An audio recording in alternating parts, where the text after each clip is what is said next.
We've taken a look at subnet masks and how they change the amount of usable IPs. Now we're going to take a look at subnetting where we can count in binary. So let's go into a little bit more detail on how that works.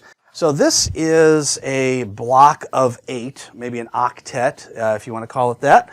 And I'm going to show you the values of each of these different numbers. So in binary, we always count from right to left. So forget the whole left to right thing when it comes to binary.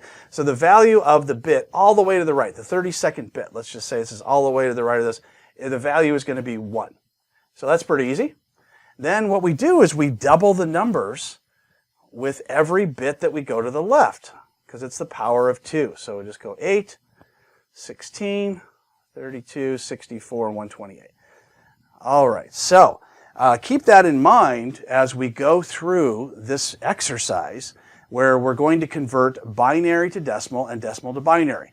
So if you practice this enough, you won't even need any kind of paper to write down on as soon as you go down to take your Networks Plus test, because you have it all in your head.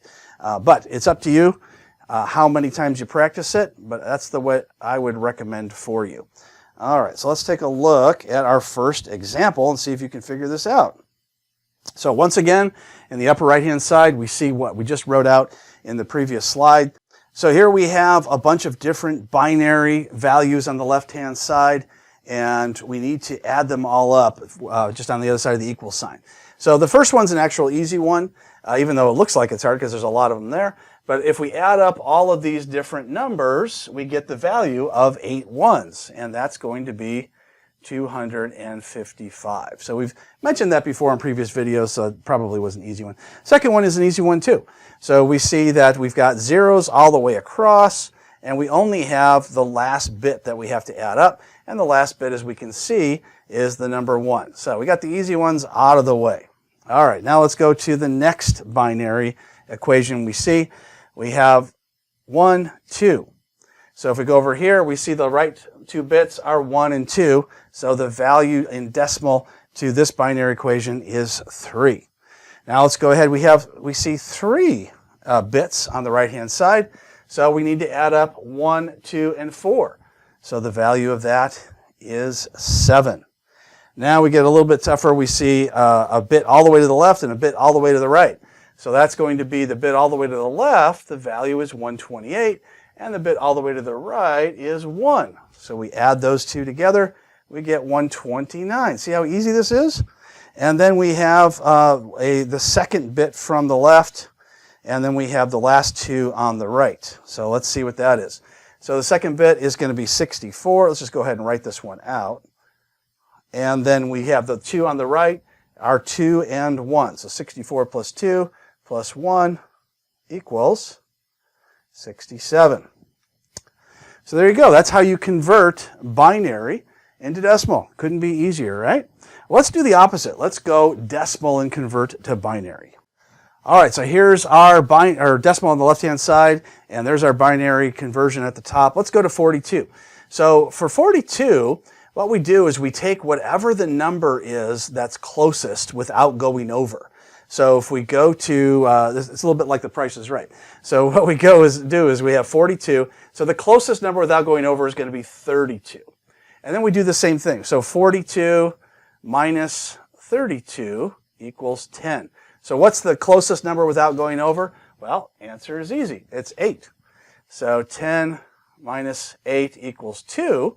So then we see we have a 2 over here as well. So minus 2 equals 0. So we did it. We found out what it is. So if we write this out in binary, we see 0, 0, 1, 0, 1, 0, 1, 0. So let's go ahead and do that. 0, 0, 1, 0, 1, 0, 1, 0. So if you saw that binary number, you would be able to convert it to decimal, and now you've got the decimal and you can convert it back to binary. So you just learned a valuable skill. Let's go ahead and choose 16. Well, that one's an easy one. There's an actual 16 here, so that makes it easy. So that one is going to be 0, 0, 0, 1, followed by 4 zeros. There we go. We've converted 16 into binary. Fantastic. Now let's do 7. So we can see 7, all we have to do is what numbers will add up to 7. Well, that's easy. 4 plus 2 plus 1. So it looks like we're going to have 5 zeros. 1, 2, 3, 4, 5. Followed by 3 ones. 1, 2, 3. There is 7 in binary. Great. 192. Well, you might need your calculator for this one, but 192, I believe, is going to be this 128 plus this 64. So if that's the case, then we'll do 1 and 1, followed by 6 zeros. There you go. We just converted 192 into binary. Now we've got 48. Well, 48, let's see, the closest one we can see here is 32.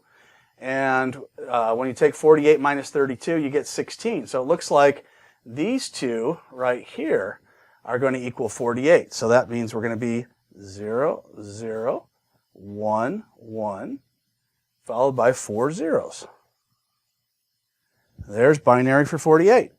And we got the last one is 5. So what's closest to 5 without going over? Well, we see it is 4, and we have 1 left over. So we'll go 0, 0, 0, 0, 0. There we go.